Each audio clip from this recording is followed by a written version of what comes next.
Greetings and welcome to another episode of Soul Talk, where we talk Star Citizen with members of the community. Today is October 28th, at least on the North and South America. The rest of the world is that much closer to Halloween. Yeah, How are you doing, Griffin? pretty good. How about yourself? I'm doing well, thank you. Good week so You far. had a good week? Oh, sorry, what'd you say? I asked you first because I was trying to get my drink in. Yeah, I had a Yeah. good week. I've been playing a mobile game. I'm not going to mention the name of it because it's pretty obscure. But I've been doing some reading on my Amazon Kindle Unlimited. So Timothy sounds Zahn good. made a young adult sci-fi series. So I'm reading that. I'm And really behind. I'm behind on reading. I'm behind on Kindle. Not Kindle. What's the thing called? Auto. What's the voice thing? Can't think of the name of it. Alexa? Nah. The Audible. Audible. Oh, yeah. Yeah, I've got a ton Okay, of Audible Audible. things that I've like bought over the whole year, and I need Yeah, like I'm on a books and stuff I need to finish up, and it's a shame. I've got all these tokens building up, and I'm not buying books because I haven't been listening to books, and I got to do better. yeah, I'm on a promotion for Audible. It's half price for 3 months, I think. So Okay, yeah, that's cool. I typically get books that are too dry for me to read. Like if I were to get it today, I would get Lord of the Rings on Audible Yeah, rather than something like that. Yeah, that yeah, makes sense. I'm pretty much the same way. or like Game of Thrones on Audible. Yeah, okay. I still have not had a chance to, and I know this is a shame because I say it every week. I have not had time to look at Foundation or Dune. Both of were the two big series I was looking forward to, other than The Mandalorian this year. And I need to find some time to sit down and watch them. So I'm hoping after this holiday weekend, or Halloween, I should say, then hopefully I can do it next week to get into those. Well, I mean, I don't mean to set you back anymore, but you also have Steam Halloween sale going on now. Yeah, I don't. There's, you know what? Is there?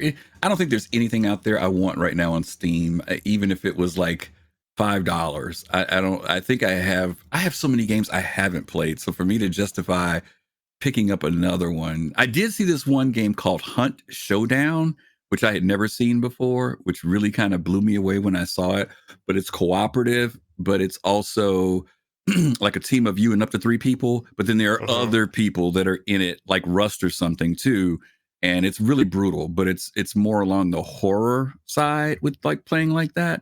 So I don't know. I don't know enough people that want to play that type of game. Unfortunately, most of my friends are a little on the scary side, even though I'm scary too. But a lot of them don't like to play scary games. So Not scary at all, Griffin. yeah, well, I I mean, know. I would totally not cross the street if I saw you coming on down the sidewalk. Yeah, well, I don't know. I really want to play this particular game. It's 50% off right now, but like I Mhm. said, people are not into the horror stuff, at least the ones I know. So, and that's cool. Yeah, You know, yeah, that's I'm cool. not into horror, but I am into racing games. So Forza Horizon 5 comes out on November 9th. Okay. And also, I've been playing Final Fantasy 14, so Endwalker comes out on November 23rd. So November's turning out to be a big Ah, month. Plus, we have IAE, so okay. Okay. Star Citizen. Okay. Very Oh, cool.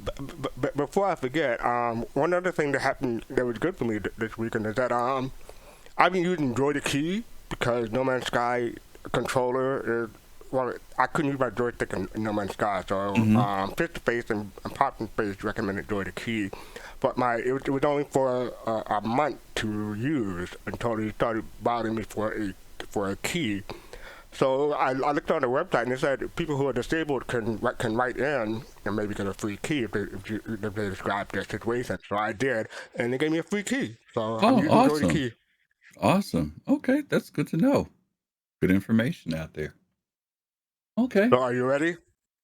Yeah, I am. I'm going to ask. I don't know. I know there are some of our people who enjoy sitting in with us on Thursday, and I see they're in the Star Citizen channel. I don't want to pull people from there if they want to be on the show. So if you guys are watching, if you want to be on the show, that's fine. But I need to see you go more into general than there, unless everybody in there is cool. So if one of you guys want to jump in here and let me know, then that's cool too. Or Admiral, if you could let me know if folks want to come on the show or whether they're just hanging out there. and we can do that while Fast Card is doing his thing here. So Okay, I'm gonna FC, fire away. do my thing. Okay, so here we go. Do you often dream of things that happen as you dream them? So everybody up the in test the is simple. You move everybody your hand from the box and you die. What's in the box? Pain. An animal caught in a trap will gnaw off its own leg to escape. What will you do? You inherit too much power. You have proven you can rule yourself. Now can you learn to rule others, something none of your ancestors learned. Goodbye, humans. I hope you live.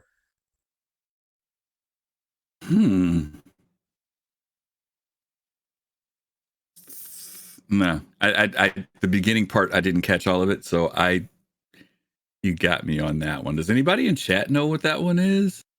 Jade know what it is. Jade said it. No, there you go. Yeah, she just did. Oh, it was Dune. Oh, okay. Well, yeah, I just missed out. There you go. An 80-year-old novel and a 30-year-old movie. Very true. Okay, I missed out on that. And Admiral, I heard you. You said everybody up top wants to jump in. Is that right? Anyone who, in general. That's what I said up top. Yeah. Okay. All right. I see some folks in the Star Citizen channel. I see a couple of the new people popped in. So I just want to make sure. Okay. Thank you, Admiral. Okay. Well, you got me on that one. And I told you, even though I've watched Dune, it's really weird. I didn't watch Dune when the movie, the original one, when it first came out. It took years before I finally watched it. Yeah, it was years before I finally saw it, right? And then when I saw it, I'd read the book, and when I saw it, I enjoyed it, but it just felt a little, sometimes people say, oh, if you've read the novel, then the movie's not going to be the same. It wasn't even that. It was just something like, I always felt like even if I hadn't read the novel, it was very disconnected, even if I hadn't read the novel. So I really felt disconnected, not having read the novel, but I think with this new movie, I feel more connected. But the other thing is throwing me off, like the level of tech. They like to use melee weapons, even though they're 10,000 years 12,000 years into the future. But I mean, you can see that in some aspects with culture, right? There are plenty of cultures that will still fight in a very rudimentary way. Like, for example, sword dueling when there's pistols, right? Some people will evolve to pistols, but because of the cultural dynamic of it, they'll still whip out two sabers and have a fight, right? That didn't bother me as much as I'm talking about story connectivity messed with me a little bit. Well, it may bother you when you watch the new thing. And in the old movie, it wasn't that much of a big deal, but in the new one, yeah. You'll see what I'm talking about. Okay. Well, anyway, we're going to go ahead and bring some folks down because we've got some folks that are waiting to join us, and I'll drag them down as we get them ready. Oh, and while you're doing that, I'm going to remind people, Tuesday is the first Tuesday of November. So even though it's an off year, or not a presidential year, make sure you vote. You exercise your right to vote. So don't forget, Tuesday, vote. Tuesday's voting where?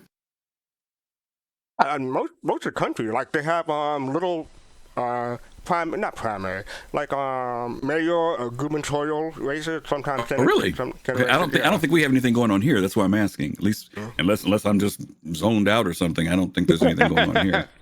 I know. Sometimes in different parts of the country, there's certain days they're voting, other places aren't. That's why I was kind of curious where. Okay. Yeah, in Boston we have our mayor election. Oh, okay. Yeah, no, ours isn't until next year. So Virginia had a governor's race. Gotcha. All right, welcome everybody. We've got Abdi Johan, we've got Dark Knight 75, Fist to Face, Gomob, ATL, Jade, Calrati, and of course Pops in Space, along with our moderator, Mr. Admiral Kusanagi. Hi everybody. Hey. Good afternoon. How's it going? Good evening. Gang's all here. Yeah. Karate said we gonna all go.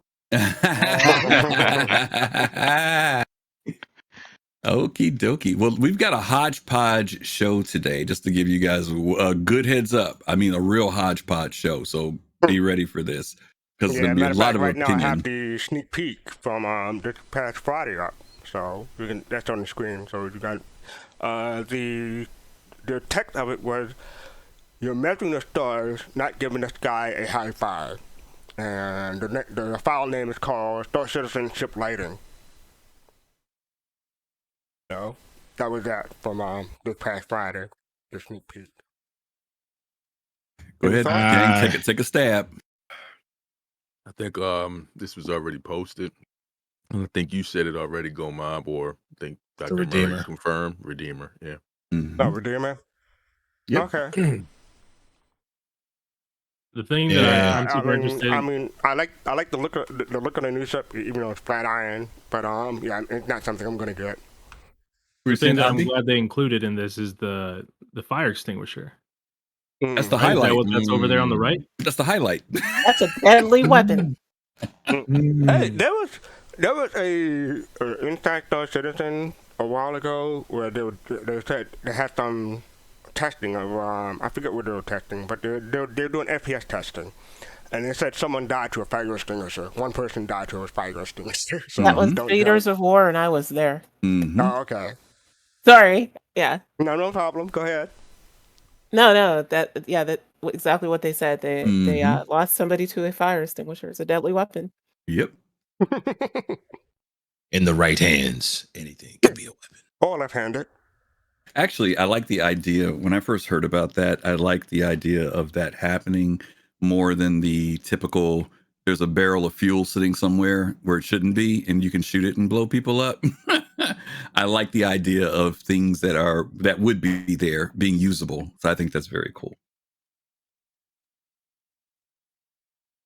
Okay. Well, any other thoughts? I mean, is anyone here getting the Redeemer or have a Redeemer? All right, I do. No, I'm bald. I don't need the hair. If I can take it to that crow place and take off the engines, I would probably get it. I don't understand the hate with the Redeemer. There's so many people who don't like the Redeemer.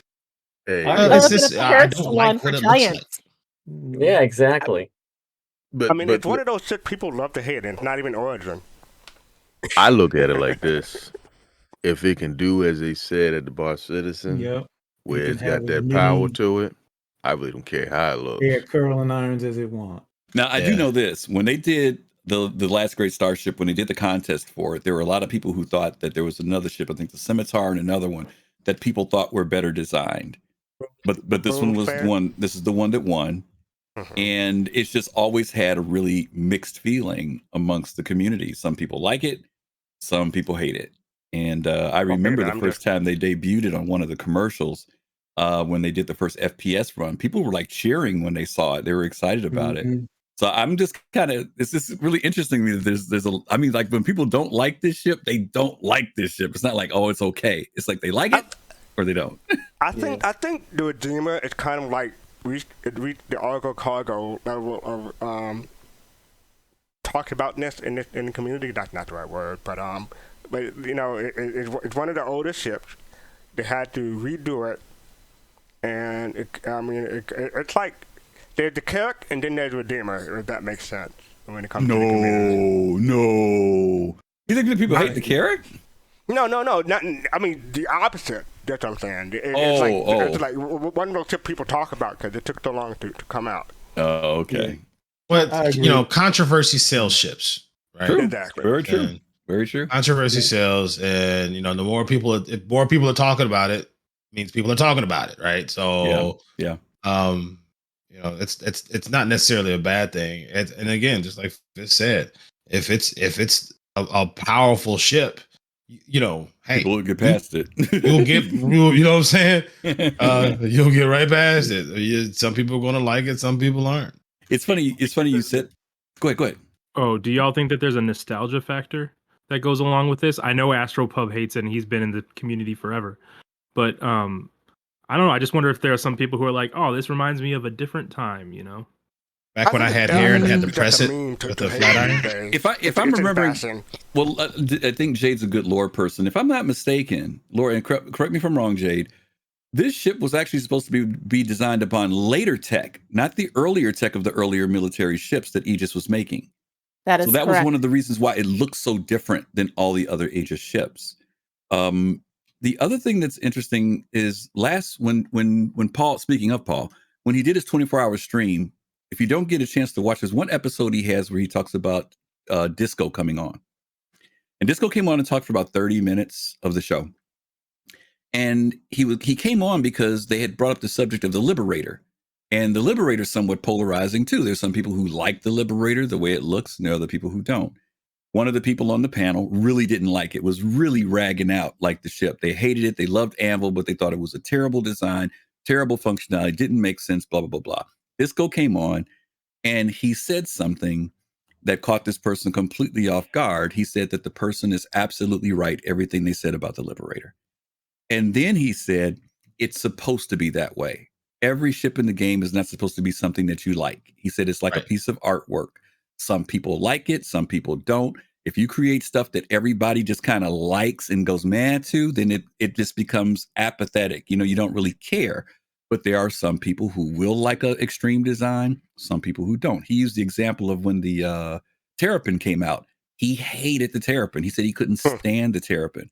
But the more he looked at it, the more he saw the designers build it out, all of a sudden he started to like it. So to GoMap's point, that aesthetics might start rubbing off when you start seeing, does the ship do the job? You know, you might run up in that sucker, right, Fist? If it's time to get away, you don't care how ugly it is. Don't really care how I am exactly. actively trying to force myself to get past my bias. Yeah.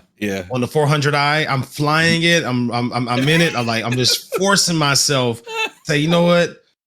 Find the good. Find the good. In PTU, that's the only ship I'm flying. I'm forcing myself to do it. That's funny. To combat my bias, or if to make sure how I feel is how I really feel. I was hollering last night because we were watching somebody show. Oh, it was Yacht Club, and they kept showing pictures of the 400i. 400i here. 400. Jay was on watching last night. They kept showing the 400i, and I was just getting madder and madder and madder. And Colossal laughed at me and said, "Why are you getting mad?" I said, "Because they're giving too much exposure to that ship. I don't want everybody to like that ship because I don't want to see a million of them flying around in space." Those are for Origin people. For Origin people. All these Origin haters now all want to fly that ship. So I don't want to show it. So I was just having a good time with that last That's why I'm glad the rock don't fit in there anymore because, hey, guess what? It ain't for you. Hey, Griffin, I'll make you feel better. Either way, I'm sticking with the Connie Andromeda because I love that snubcraft.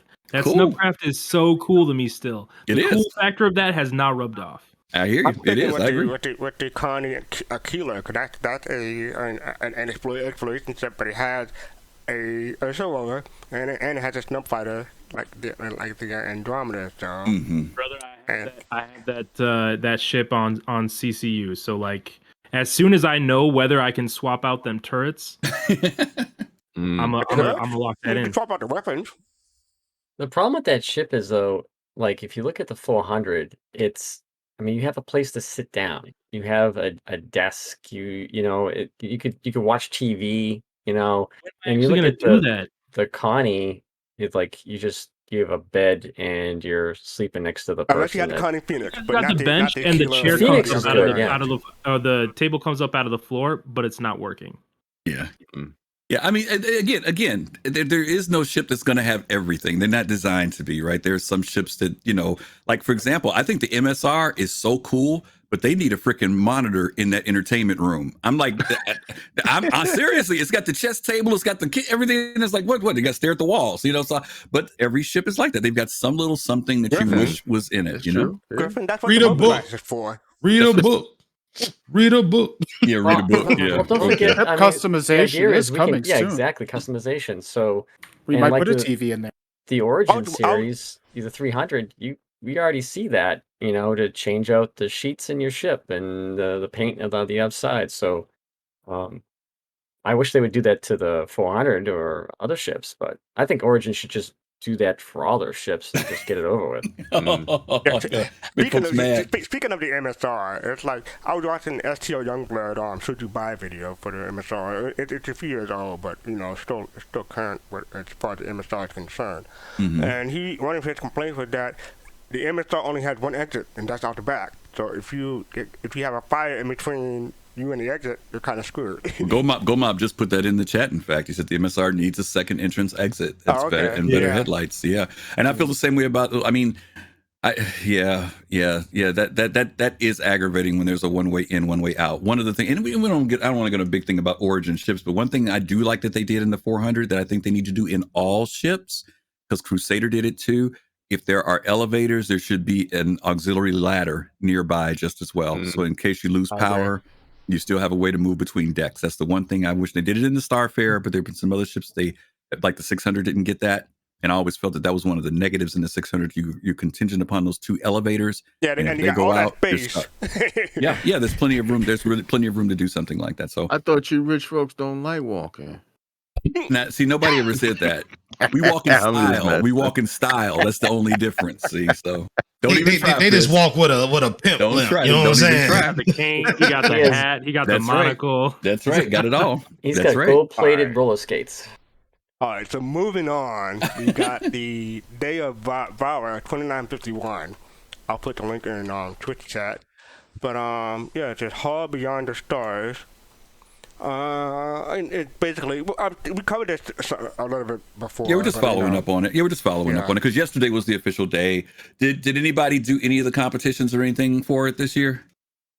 Mm-mm. I didn't do it in the Don't competitions. did I was hanging with your crew, Tess. We did a little tour of stuff: Benny Hinn's, the Christmas tree, the crash javelin. Had a good time. Okay. Yeah, I I know would. that sorry, I know that Fist to Face and Pops, we went out to the Jumptown, but I'm not that's right, quite sure yeah. if that was part of this I day of the forgot I don't about think it was part of the Yeah. day of the Vara. No. Now the thing that they had was the cave runners, right? The contest. Yeah, And there was the jack-o'-lanterns making the pumpkins, and then of course there was the new masks that not the new mask, but they gave us the other mask now. There was a competition for that mask too, right, this year? No, you just had to go to Hunt Jumptown. I down the believe. Yeah, whore? just go to Was it Jumptown. you just had to go. Oh, that's all you had to do was just go. Okay. Yeah, go inside and you'll get it. That's what I Jade did was that. talking That's the about. only thing I did. Okay. Well, Jade, you were right. Yeah, you were right. You're on point. Yep. That's the only thing I did. I went and got the mask, and it's in You my did. account. Yeah. That's actually so. I did the same thing, but now I don't want the mask. I want to just throw it away. Wait, why? Hold on to it. You can sell it later. Yeah, hold on to it. They've talked about you better hold on to stuff like that because there's going to have reasons later in the game to have. bought Wait, why two of wouldn't you the- want the mask? It's not my. To be the scarecrow, it's not my thing. Yeah. I thought it was a different mask. I thought it was the I don't know, one of the other masks. I forget what it was. What, the But Vandal? I did buy two of the Care Bear ones. So. Yeah, I love the bears. The bears are cool. I love Good and I wish I spooky. would have got the Van Duel, and hopefully, like you just said, it may have some use for it. So Okay. There's some lore people that are mad about that Van Duel one, right?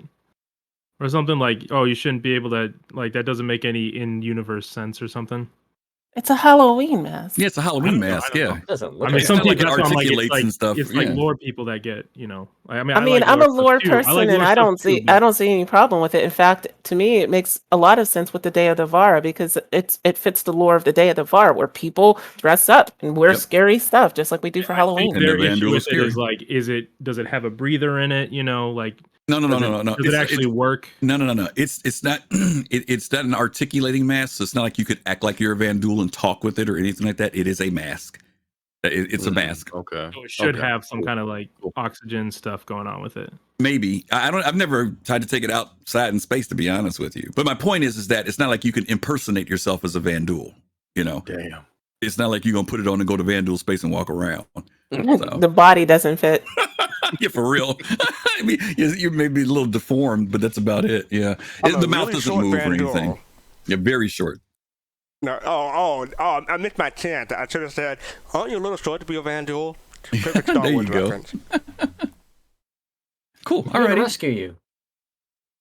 All right, so moving on from that, we have the patch. The patch that just came out like an hour ago, 90 minutes. The there patch was- C, C150P. This week, and I mean, we've been talking about this the last couple of weeks. They've been in PTU. I just want to go down the list of the stuff that's listed for new things, and you all can comment on anything that you've tried or worked or whatever. The main things they mentioned is that there was a server crash ship recovery that they've done. The healing and actor status was added. Hospitals, you guys know the hospitals were added. The Hercules A2 was added. The Origin 400I bombs were added. Infiltrate and defend missions were added. Loot generation, personal inventory has been expanded now with some updates. Orison version 2 and Arena Commanders revamp. So anybody want to, I don't know, we can start with the top and work our way down, I guess, with folks with that. Let's see, Abdi, let's hit you first. Have you been in PTU? Hell yeah, That server crash recovery works great. Okay. Well, I did the Jumptown thing. So I decided to pick up some illicit material, and I took it to Grimhex to sell it. And right as I was pulling into Grimhex, we got a 30K, and came back, and everything was still in the cargo hold, and even though I was in the ship and everything, so it all worked, and was able to sell also too, which isn't a part of this, but was able to sell much of everything that I got. Like I was able to buy everything, like fill up my entire hold, and then sell much of it. Not all of it, but much of it. So Nice, it was nice. really, really nice. Okay. Admiral, what about you? Oh, Yeah, Admiral. I don't. I'm not in the game yet. Oh, that's right. You're not in PTU, right? You're not in PTU, right? That's right. Sorry about that. Dark Knight, how about you? Oh yeah, I'm in PTU right now. Actually, I've been hitting up all of the patches right now, reporting bugs, confirming bugs, testing bugs. We're trying to get this patch together to go live for all of you, so you can have a smoother experience. But so far, give us one or two things that you have monkeyed around with on the list. Oh, let's see. I've gone through quite a few of the missions to see how those are working. There's new delivery missions, there's new reputation and stuff like that associated with them. So there's a lot of new things that are coming along with that. And since that's probably going to be a large means of people's income in the very beginning when we get that big wipe, I kind of want to make sure those are actually working. Try, testing 30K recoveries, testing inventory and all of that other kind of stuff. It's working well.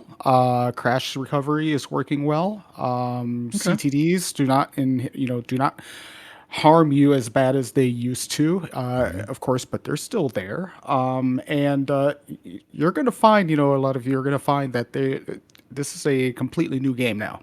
So it's going to take some challenge. It's going to take some time to get used to.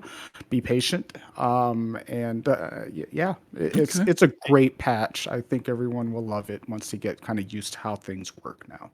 Dark Knight, can you talk about that that mission that you posted the other day, a screenshot of? Like it's like a cargo like mission, but there's a lot more going on with it now. Oh yes. So Whoa. Don't give any spoilers now, because some people might want to. Oh, I won't get too much. Oh, okay, all right. So I'll just say this: there's a delivery mission. Bring escorts. That's it. Yeah. This is a Kovalex delivery mission. Bring an escort. That's all I got to say. Okay. All right. New stuff coming. Awesome. Best, what about you? You been in PTU? Yeah. Yeah. Was able to come in and try out, trying to get understanding about the bombs with the A2. Got a chance to test it out, just like drop them out the back. But as far as targeting and, doing a nice strafing run, still trying to get the hang of that. If anybody has some pointers, tips, please let it know, Yeah, there's a great video I posted in our video channel from Dr. or Mr. I can't think of his name. I'll post it in a couple seconds. He gives how to do strafing, how to do hover, and how to do what's the other one? He does 3 different ways of bombing, and it's real easy. When you see it, it's like, oh shoot, that's all you got to do, and it makes sense. So I'll make sure I post it for you. Cool. Yeah. So GMAB. Oh yeah, I'm in the game right now. I think I found a really interesting bug just when this new patch dropped. I was actually able to pull out a weapon in Area 18 and harm people. All in this name of testing, of course. And I did get a crime stat, and I did just do a quick little bid in jail, but I was able to pull out a gun. Now, I did experience a client crash while that was happening. And when I came back, the bug was gone. So I think Dark Knight said something about like I loaded into the server really quickly after the patch dropped, and the armistice zone hadn't completely formed, and so it allowed me to interact with my weapon. So yeah, that was interesting. I got a video of it, so I may send it. So what you're saying is your internet is so fast that you can load into game before the Armitage Zone gets you. All right, you caught me. I'm like my basement is actually the one of the servers for, you know, that's why you get 30Ks all the time when I'm watching some Netflix. Okay. You know, no. Okay. No, but yeah, so I don't know why it happened. I can't reproduce it. If I can reproduce it, I'll fill out an issue council. Otherwise, it was just They might have fixed it. Yeah, there's already 2 issue council reports in. Okay. So if you just want to add to it, please add to it. And, yeah, it's confirmed. It's going to be confirmed. Okay. I'm enjoying being able to go shopping on corpses for armors. Mm-hmm. You know, doing bunker missions, you know, do bunker missions and whatnot, and then, you know, filling up my ships with new armors from Hurston and from Microtech Security Forces. I can be any security. I can impersonate any security guard in the game right now. Very cool. You know, the 890 jump mission, you know, you could take all their armors and stuff. Mm-hmm. Very nice. Whole new gameplay loop. There are some, by the way, speaking of looting, there are some items in the game that are only found when you loot. One of the rumors I heard is that there is a Xi'an rocket launcher. Yes. Is that right, Jade? Yes. That's out there. And there's also a P8 sniper rifle. Yep. Rain found that. Mm-hmm. So, yeah, look thinking around. that this stuff will not make it to PU, though? Yes, They said some things are supposed to be in and some things weren't. Some things are supposed to. Keep that in mind. There was has anybody heard about the elusive crossbow? Yes, Nothing I yet? have, but I haven't seen it yet. You haven't seen but it? I have heard. Okay. All righty, cool. Jade, how about you? I know you've been in there. Oh yeah. And to that point, my testing focus has been the 400i as well as loot, and flying the 400i around looking for loot opportunities, looking for medical beacons as well. And the one thing that I've been making a big point to test with this patch has been bed logout, because a lot of people are going to want to live on their ship because you're going to be storing a lot of stuff in your ship. So I've been testing bed logout specifically on planets and moons where it's been problematic in the past. And other than one potential edge case, I've been pretty successful. Nice. Very cool. Kelrati. Yeah, so the things that I've been mostly focusing on has been the inventory usability experience. So I've been doing things like missions. I've mainly been focusing on the speed at which you can actually interact with the items. You know, interact from loot crates, from bodies, etc., to see how frustrating it can still be or how amazing it can still be. So far, you know, from the beginning, it's been getting a whole lot better. Yeah. From patch to patch. So the enjoyment of using the new personal inventory system has been growing a lot more. So all right. So next up we have the Galactapedia update for October 2021. Oh, I'm not streaming this in Discord, but you should see it on the stream. Griffin, you're the one who yeah, there was just a bunch of this? Yeah, there were a bunch of new things that were added to the Galactopedia, and we just want to kind of encourage people. You know, a lot of times we talk about lore, and if you can't, you know, really do a lot of the lore stuff from time to time, the Galactopedia updates are just kind of a nice way to get caught up. So they wrote short articles on several things, one of them being Van, Croshaw 4, the Icarus cluster, the Daedalus cluster, the Centauri Belt Alpha, Centauri 5, Oza, Loons or Lunes, I don't know how to pronounce that, the Golden Medmon, Irma Family Farms, the Najita, on Dolvine, on Chibanzu, which is a berry, they've talked about this berry, the Chibanzu Cream, Blue Bilva, B3, the Torpedo Burrito, the Kraken, Aberdeen Hurston, and Everline Structures Incorporated. So those are all really cool things to take a look at. And there's also a full-length article on the Siege of Tiber. So have any of you guys had a chance to look at any of this stuff yet? Yeah. Anything in particular stick out to you, Jade? Yeah. You know, them adding the Daedalus cluster to Croshaw and any place where they like flesh out the universe more. I'm super interested in. So it's good to see them doing this because it gives me some confidence that they're going to need that in the not too distant future. And also looking at like Oza, right? Like that was just a name of a restaurant that's not open on New Babbage on Microtech, but now we know where that restaurant got its name from. It's free. So, stuff like that. I like it. It makes the universe more immersive. Absolutely. See, Jade being the brain among us, she looked at the systems. I looked at the torpedo burrito being the stomach among us. That's all I saw was torpedo burrito. Unleash a payload of flavor, baby. Yeah. See, the smart person went for the good stuff. I went for the stomach. I went for torpedo burrito. Anybody else see any of those topics or read any of those topics? Thanks, Jay, because you're right. The Oza thing caught my eye because you're right. The first thing that stuck with me was it's like the high end restaurant, right, in New Babbage? Is that what Oza? Yeah, Oza, yeah. Fine dining. Yep. I wonder if the Icarus cluster has anything to do with the new Icarus. No, I'm kidding. It's interesting that they put a little, and this might interest people who own this ship. For the Kraken, the description that they have on there, it says definitely not meant for pirates. So that might be something interesting for people to take a look at, because there have been a lot of people who have kind of looked at the Kraken and said, this is going to be our pirate base. But you may want to find out why CIG put that little note behind it. Sarcasm. Yeah.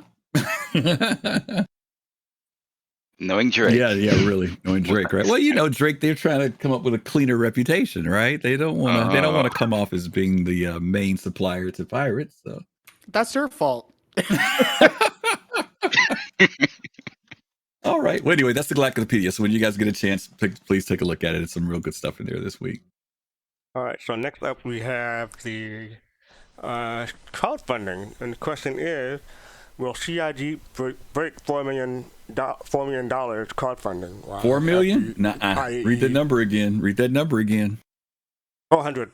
Yeah, 400. You put a space in there. It was a typo. It's a typo. Yep. All right. So $400 million dollars at IAE 2951. I'll put the link in Twitch chat. But discuss. Carlotti.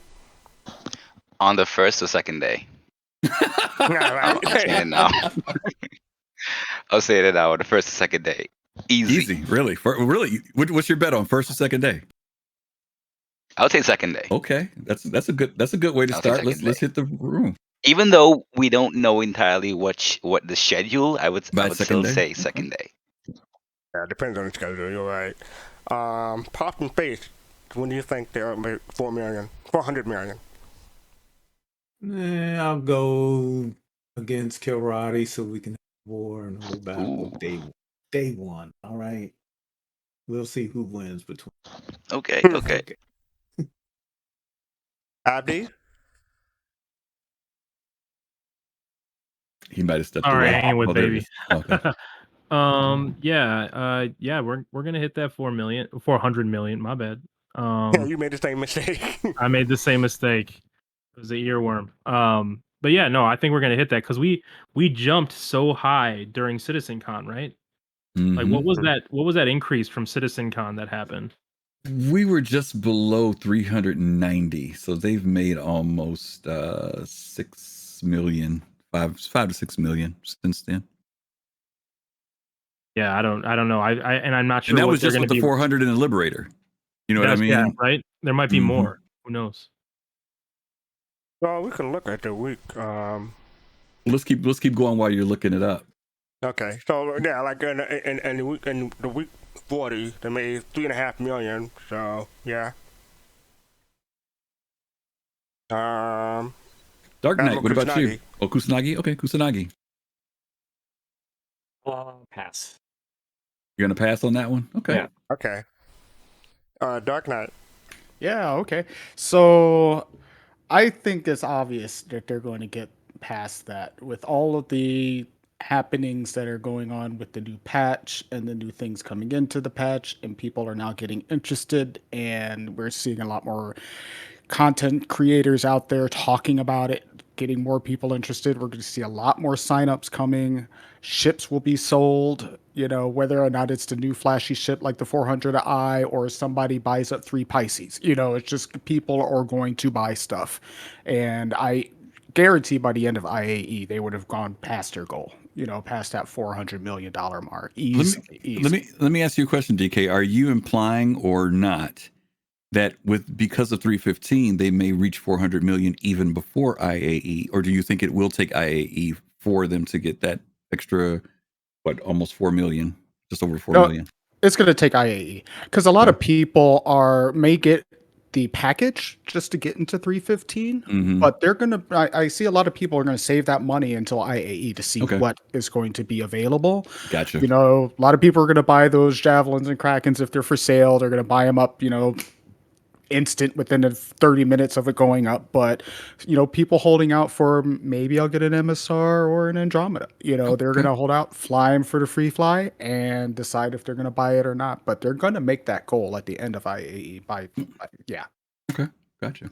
So I have a slightly different question for face-to-face Go Mab and Jay, the ones who haven't spoken yet. But at the moment, on the screen right now, I have the crowdfunding development spreadsheet, and this is the monthly funding visualized. So I put your link in Twitch chat. So my question is, not only do you think are we going to make 400 million doing it, or when do you think we'll make 400 million in IE? Do you think we'll surpass the last month's figures? Because you see, and on the spreadsheet that was a big month. Do you think they'll pass it?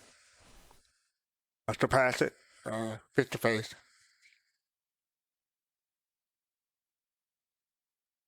Fist might have stepped away.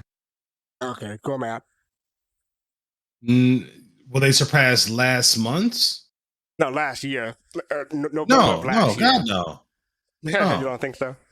No. Everybody was stuck at home. They couldn't do nothing but watch Netflix and play video games. Of course they bought more.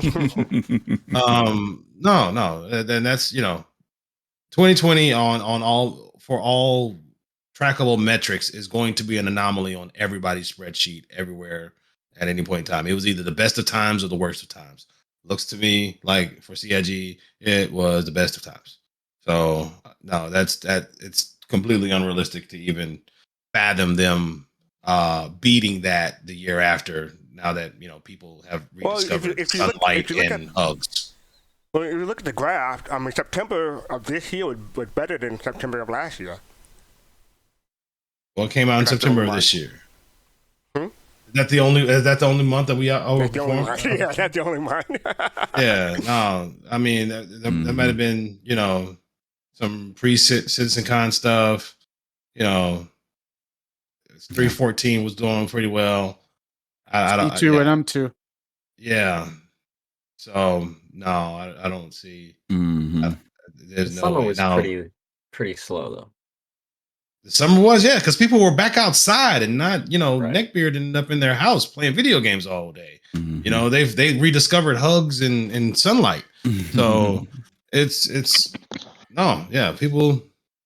yeah. It's crazy you say that. You say hugs, and I remember the first time I shook someone's hand, and it was so weird. I was like, oh my God.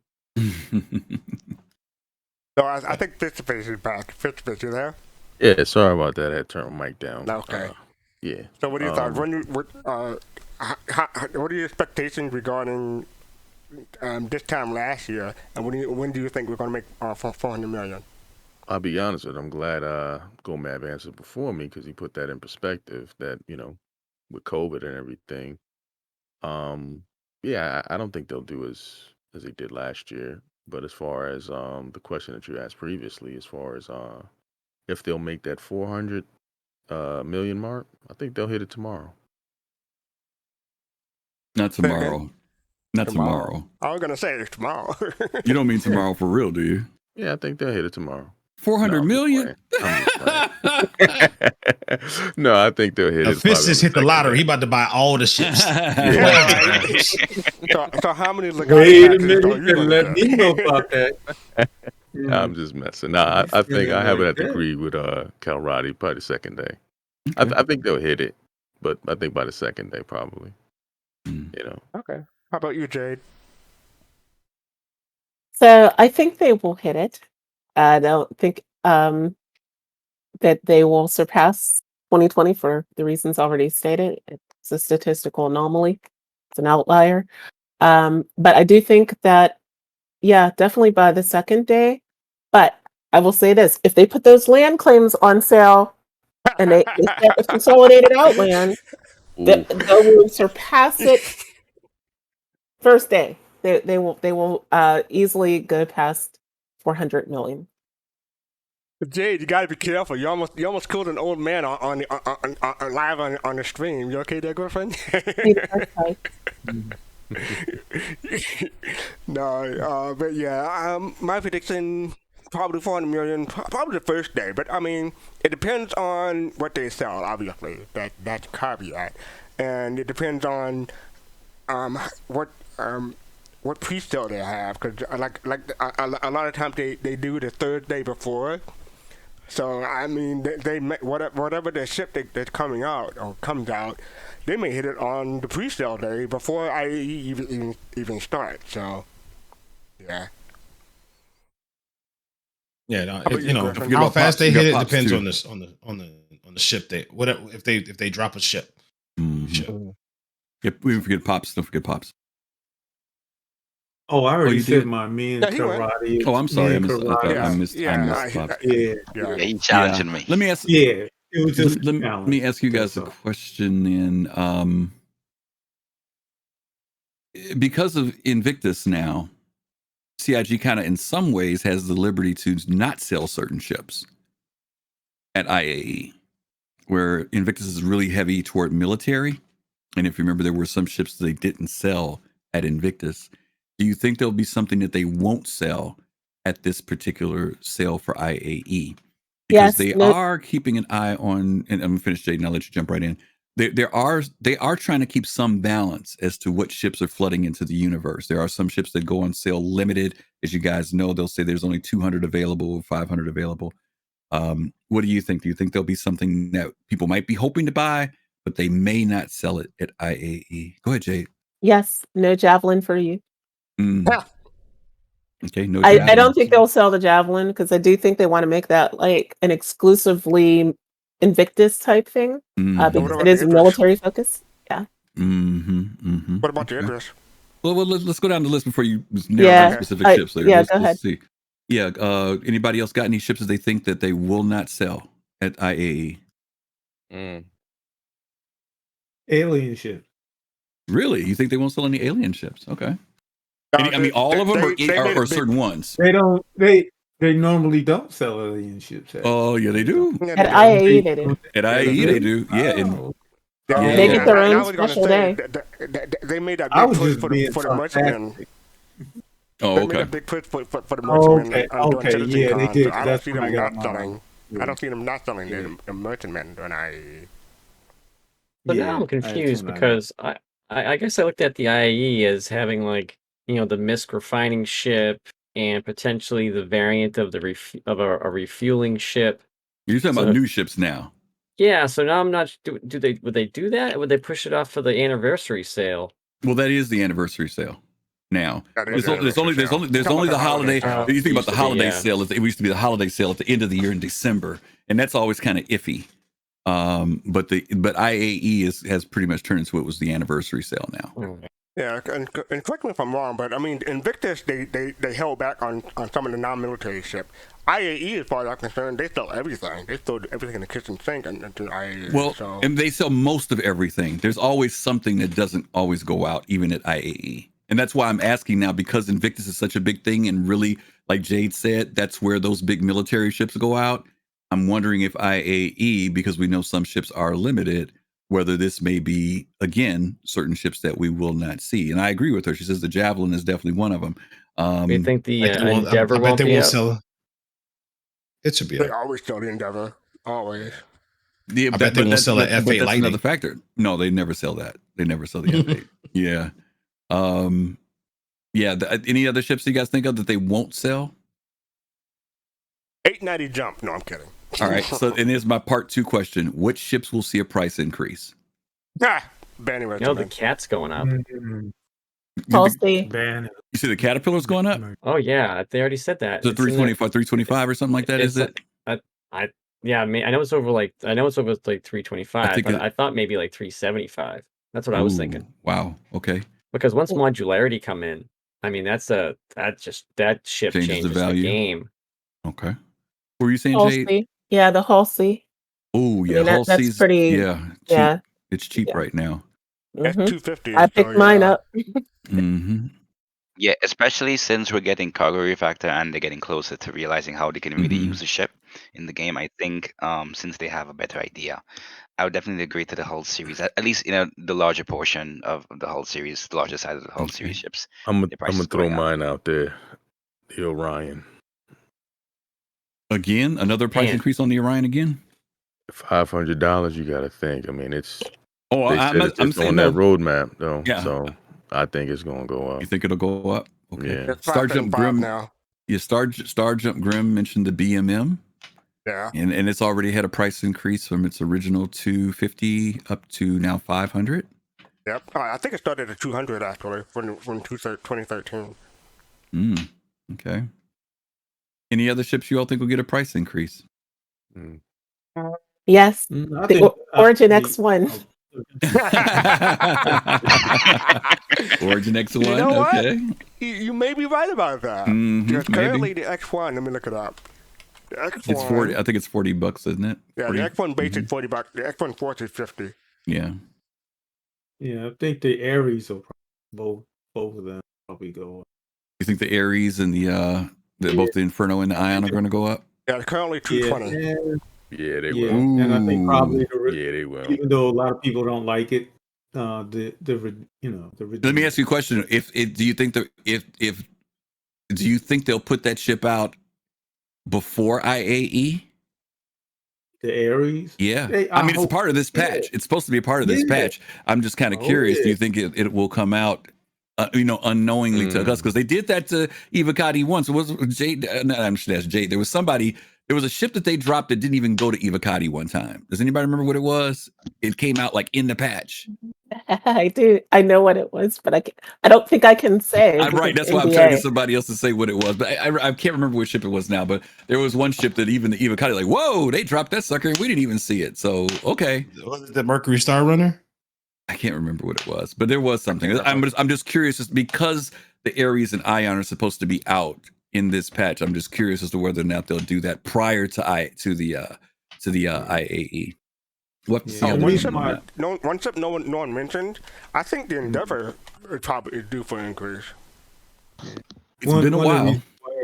I say the Redeemers. Somebody that we can't mention said that ship is B, and I think once people get their hands, because I had one. Is Redeemer still at 250?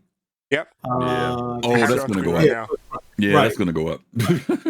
Because I originally bought it and I looked at those hair curling irons on there and I just got rid of it. I couldn't stand looking at it. Now but when they did the rework on it, I bought it back. You like it better? Okay. Yeah. So I think that ship's gonna I have to say, isn't the Scorpion projected for next year, right? Scorpio, yes. First quarter next year. You might see. I don't know. The only problem with the Scorpius and even the Gatak is that they're both still concept. So I was gonna say it's too soon. Yeah, it might be a little too soon for them, but but agree, when they come out, they're definitely going, like everything, they're going to go up. It won't be this year, probably next year. What about the Retaliator? Retaliator's been at its price for a very, very long time. Very long time. The Bomber, if I'm not mistaken, when you get it, is at $275. I think the base is like $2 or $2.25, something like that for the base. $150. Well, $150. They've been talking about the modularity for that ship as being the first one that they were going to drop modules for. Right. So if they decided to, and they have not been on sale for quite a while, if they decided to drop those modules, that will definitely bring interest to that ship again. That's the thing that will bring interest back to the Retaliator. A lot of people like it. But if it brings back the interest, then yeah, you can easily see the price of that ship going from 150 to maybe 2 for the base. Maybe 2.5 even. But we'll see. So correct me if I'm You wrong. can turn your Retaliator into a Connie. Well, yeah, it has 5 modules, right? It's got the drop ship, it's got the 2 cargo areas, the bomb bay areas, and the living quarters area. Living quarters, right? There's two. There's a large living quarter and a small living quarter. Yeah. Right. Mm-hmm. So I think the consensus is the Redeemer is going to go up probably like this year. Maybe iffy on the Mercenary going up this year, but definitely next year. And the Ares, Ares going up. Yep, it depends on if it's good and people like it. Yeah. Yeah. I just think. Well, I think. What's the Apollo at? Oh, sorry. I'm just saying. I think Fist said it. Like, if it's coming out, then I think they're just going to bump it. Mm-hmm. Whether or not it's like people like it or not, they're just going to be like, well, it's just their stick. So it's like, oh, you didn't catch it the first go around, you're going to pay more for it. And for people to know, to Admiral's point, whenever something comes out concept in the very beginning, that is usually the cheapest price that it is. It's very seldom that when it comes out, if it goes on sale again, even if it's still in concept, that price remains at that first time pricing. So, Warbond things get iffy, but you talk about the RSI price, yes. Say that one more time. What's going on with the Apollo at the moment? I'm saying like sometimes CIG will go back to a Warbond price. It's sell it cheaper, but you got to pay cash and can't use RSI credit. Oh, for a cash price, yeah. Oh, you asked about the Apollo, Abdi? Because that's not out yet, right? No, not yet. But we've been talking about that. Gameplay for it is. Yeah, we've been talking about that, the possibility that they may push that out as one of the unannounced ships, because medical gameplay doesn't have that middle ground. You've got the Cuddy Red on the far left end of it, and you've got hospitals on the far right. And the only thing that's in between are people who have the Carrack or the 890, and that's limited people. But they could get away with that because it's not on the roadmap at the moment, or is it? No, that's what I'm saying. It's not. There are six. Okay, there are six. There are six. There are 6 unannounced ships, right? And all I'm saying is that who knows? They could drop it. There are some that have been finished already. We don't even know what they are. So I'm just saying that if they did drop it in, like you said, with medical gameplay being fairly popular, I think Grim mentioned that, then it would fill the gap for players to have a ship that's that middle ground. But then again, they may keep us where we are right now. People are running around right now without the Apollo. I have a quick question. Do you think like when 315 come out, they probably will have a sale for 315? Do you think they'll sell medical ship? Do you think they'll increase the price on some of them? Probably will have a sale on medical ships. You mean like a medical package kind of thing? Yeah, I don't know if they'll do a sale on medical ships. I mean, I think they're just going to be on sale because it's just IAE. Whether there's a price increase or not, I don't know. I've got a question for everybody. Go ahead, Jay. Do you remember before CitizenCon them saying something about a variant of a popular ship? Of a popular ship? Yeah. Yeah, that's come up a couple of times as to what they meant by that, because we didn't feel like we saw it, whatever it was supposed to be at CitizenCon. I don't know. I can imagine a military variant of a Carrack or something like that. That the Carrack is military. It is military. It is military. You mean I call it an explorer though, so that's why it doesn't fit my mind. It's a military explorer. It's a military explorer though. Exactly. Yeah. All right, fine. No, I mean, I want like a Cutlass Red version of a Valkyrie. That's what I want, like a ship that can get in and out and save people. I just feel like the Cutlass Red is maybe like more designed. Well, that's what the Apollo's supposed to be. That's what the Apollo's supposed to be, Admiral, believe it or not. Remember, there are 2 variants. There's the triage one and then left with the medevac version. And one is much more sturdy with armor and weaponry than the other one is.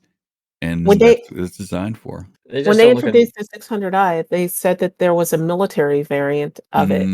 The 600? Yes. Yep. Oh, wow. Yep. So that's what you think it is, a military variant of a 600i? I mean, if the 600i is going to gold standard, it kind of would be sort of logical that they might add the other variant that they mentioned in lore. But who knows? Would They're it gonna be, make a I think they're gonna go military like a version of refueler the though. 600i. I hope they put in like Jeffrey's tubes and make it, more military inside. when is the Vulture supposed to come out? Isn't that gameplay coming Vulture's up? actually pretty close. That's It's pretty right. close to being done, Pops. That's a good Right. question. It's really close to being done. So we may see it on the floor, if nothing else, if not for sale. Yeah. Pretty cool. I can see that ship going. That's a good one. I forgot all about that. J2 asks, is the cat the first ship to get a price bump after it's been in the verse? I think only concepts have had price changes so far. Is the Caterpillar this? No, the wait a minute. The Starfarer went up when it came out, but it wasn't in the verse already. Andromeda's had a price bump, I believe. After you look that up, how much is the I think Reclaimer? Reclaimer? Yeah. 400. 400? For an endgame salvaging ship, that is pretty. The Phoenix had a. I think was it the Phoenix that had a price increase at one point. No, the Phoenix always been 350. Well, has it always been 350? Yeah, always been 350. As far as I know. It'll go up until they get another bathroom in that ship. Is it still 350 now? Phoenix? Yes. Yep.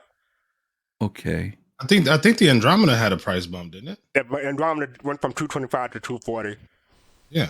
Yeah. The Valkyrie. The Valkyrie. The Valk went up. I think so. 375. Yeah. It's pricey because it's pricey. The Valk is pricey. And the Aquila went up too. The Aquila used to be 275, then went up to 310. Right. Yep. So there's been a few. Okay. All right. Well, we beat that horse to death. I was just kind of curious about that. All right. So next up is make sure I have it right. There we go. Our first video to break 1,000 views on YouTube. Our industrial strength pioneer video from Sunday hit 1,000 views. So congrats to Soul Citizen, obviously. Ooh, yeah. But I want to say congrats to Griffin and Dark Knight and Dig That 32 for being on for that one. Good job, Griff. No, we're happy. I mean, in 1 week we hit 1,000, which is great. That beat It hasn't even been a week. Our highest videos before that had been the one we did on Scam Citizen and the one we had done on the journalist, and then the Orion video beat those out. And I guess I want to ask a question to everybody. How did you guys feel about like this series we did for Industrial Strength? Because all those videos seem to have done pretty well. And next month is the last one in this series. We're doing the Endeavor next month. So how did you guys like those videos so far? I loved it. I think it was a genius idea because one of the things people always, talk about is gameplay, like and what their, career path will be. And so that series that we've done goes straight to the core of what a lot of people are interested in. And CIG, take note. That episode had to do with the pioneers, but those land claims on sale. I think there's one more thing to add too, is that if I'm not mistaken, the Pioneer was the first ship we reviewed that had almost no information about it. It's the second worst because the Endeavor is worse, right? The Endeavor, right? That's gonna be a hard show. The Endeavor is gonna be really hard. Yeah. It really is. But I think since SitCon and all of the talk about Rastar, I think that the Pioneer was a really good choice for a conversation at that time. We were only a week after post SitCon, and it was fresh on everyone's mind. And I'm sure a lot of people were interested. What is the Pioneer and what's it about? Yeah. I mean, I like what Jade said, about the land claim thing. It just, I think it's a lot of unknowns in that, and the idea of being able to have cash if you have cash available just to throw down on some land claims now instead of having to save up for a month of couple weeks to get a few land claims in the future. I mean, I would easily pick up a few, and if they wanted to sell some stationary turrets I can place here or there with those land claims, that would be fantastic too. Yeah. I would pay the equivalent of a mid-sized ship for land claims if they go back on sale. Would And you Jay- pay for a Valkyrie, like for a bunch of land claims?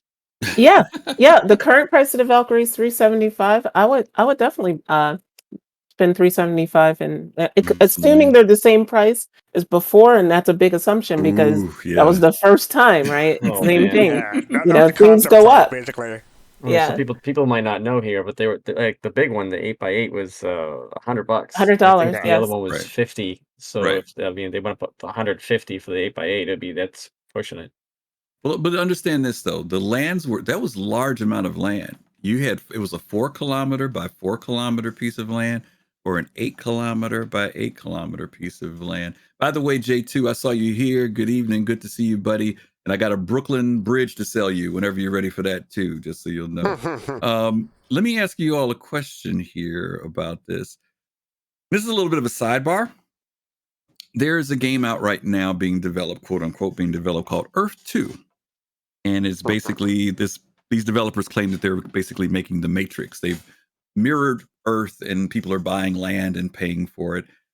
Those of you who were around back in 2017 when the Pioneer went on sale, the Pioneer was one argument. But when land went on sale, people went crazy.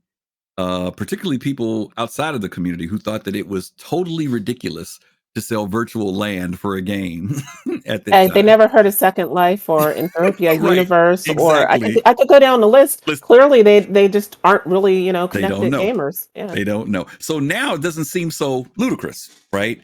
And my question is, let me finish, because there are people now who are buying virtual land and paying thousands of dollars for this stuff, like literally. Is this something that might, not just in Star Citizen, but is this something that, when people started getting into the whole, what's the term? NFT? Jade, help me out here. NFTs. Metaverse? Thank Oh, you. NFT. Yeah. NFTs. When people start getting into NFTs, is this something that we're going to see? And I'm not talking about Star Citizen, but is this going to become a real thing where people are willing to pay real money for virtual things? They have nothing tangible, right? There's nothing tangible. Yes. I remember when PlayStation Home was out, and my daughter, who was little at the time, we put hundreds and hundreds of dollars into PlayStation Home. And then one day we got an email saying, this will end in 30 days. Thanks for helping us with the beta. And that was it. And it was gone, right? And there was nothing you could do about it.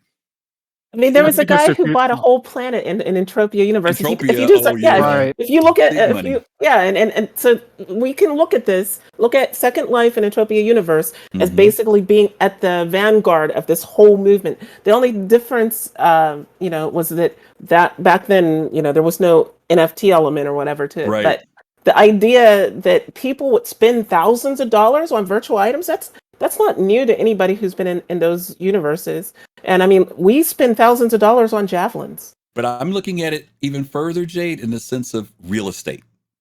Yeah, right? But what's the difference between a virtual ship and virtual land? No. This is what I'm going to explain. I'm saying outside of like the games that we've talked about, where the value in that has remained within those communities, right? I'm saying, will buying virtual land become a common thing outside of just gaming? I'm talking about people investing, real estate. Now, the reason why I'm saying this, and here's part two of my question. What are the dangers? Because one of the problems that some people have raised in relation to this new thing, not new thing, but this thing that's expanding, is that there's the difference between us who are the gamers who are buying the land to game, and the people who will come in who have no concern about gaming. It is strictly investment. Second Life's already been there and they survived it. Nike bought land. Duran bought a whole island. But I'm talking about when it becomes that. This is a small percentage, though. The players still dictate tremendously what happens in those worlds. I'm saying when virtual purchasing moves beyond gaming to becoming a common thing of people taking money. I'm saying when investors come in and get into like the people who get into Star Citizen now care about Star Citizen. Most of them who are backing it. Market people don't, but well, there goes my question. What happens when we start getting the people who come in and they don't care about whatever the game is? They just want to be able to make money. I would say out of all the games, Star Citizen is probably the one that's best positioned for this, because ultimately CIG will have the say so on what they will allow. Okay. Yeah. I Go ahead, do. Roman. I could say something. I was or not. Good. Yeah, go. Just real quick. In order for them to be able to make money or make profits on there has to be a few things in place for it to be a feasible investment, right? There has to be a sense of scarcity, right? So they can buy, they can buy in bulk, maybe buy low and drive up that scarcity and then sell it high, right? There also has to be a sense of free market control, and Jade touched on that, right? It's not going to be a free market, so to speak. Now, there are always going to be gray markets and things like that, unless CIG puts a huge clamp down on it. But like you said, like they control that stuff, right? So while yes, if I bought 10 land claims and I wanted to sell, I bought 10 land claims back when they were $100, and so I'm sitting on $1,000 investment. And when it comes out, I could, sell them all for $1,000 a piece for those that really want it. I could make a lot of money. But at this time, if you can get it from the game at the same price or lower than what you could get it from an investor that tries to buy it, there's no room for them to make money if they haven't already capitalized on the ability to invest in the past. Exactly. I wanted to throw something in the hat there, and it was regarding currency and financial laws, not in the United States, because we're always thinking about the United States. We got to think about other countries in the world too that have consumer protection laws and things like that. So I think what's going to happen when it comes down to cryptocurrency and things like that, there will be regulation. It's going to have to be some sort of regulation, whether it's some kind of a FDIC or any kind of financial regulation that will have to happen. Transactions are going to have to be monitored. There's just going to be a whole, the whole idea of getting taken advantage of, or people duping or whatever the case would be. There's going to be some kind of, and this is not just Star Citizen. This is just in gaming in general. We're going in that direction.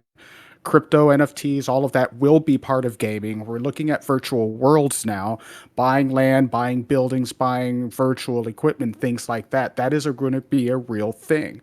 Okay. What is the protection behind that? And like you were mentioning, PlayStation Home, and they ended in 30 days or however long. If they did that now when it comes to NFTs and cryptocurrency, you're looking at lawsuits.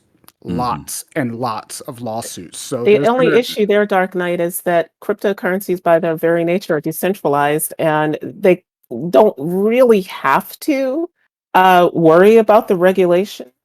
They if the currency isn't the issue. The issue is the virtual product or the item. Right. And so like one of the things I've noticed with people when they talk about this subject with regards to gaming is it's easy to confuse for people that aren't really crypto aware or whatever, NFTs with cryptocurrency, because NFTs derive their value from cryptocurrency. But an NFT doesn't necessarily have to have any kind of crypto. How can I put it? Yeah, you can issue it. Think of an NFT as a trading card, right? A trading card that can represent any in-game item. That's all that an NFT needs to be. So that doesn't mean that because let's say that in 5 years Star Citizen decided that we're going to make all the land claims NFTs, and they're tradable within the game. It's just basically making use of a technology that there doesn't necessarily need to be any type of monetary value for those NFTs outside the game, because those NFTs could be generated on CIG's own blockchain. So So I'm new to this. So why aren't ships and land claims at the moment are they not NFT right now? Yeah, because CIG is kind of old school, and this is very new, bleeding edge technology that even big studios like EA and Ubisoft are just now starting to really seriously look at. Non-fungibles, NFTs, Fast Cart are basically items that have not only value, but there's a uniqueness to those items. There's even to the point where people can make it say this is the only one of its kind, and people are willing to pay money for that virtual whatever it is because it is unique in of itself. So my 800, let's say for example, pick my 890 jump. Right, there's a bunch of them in the game. Now you could declare that is in a way. But if let's say that I had it and I had it tricked out the way I wanted it, like I had it built a certain way, it was very unique. It would have even greater value to me as the owner of that virtual item. And so those are virtual items. I was really kind of focusing in on, because we were talking about the Pioneer and the land claims, how do we protect the gaming aspect of it?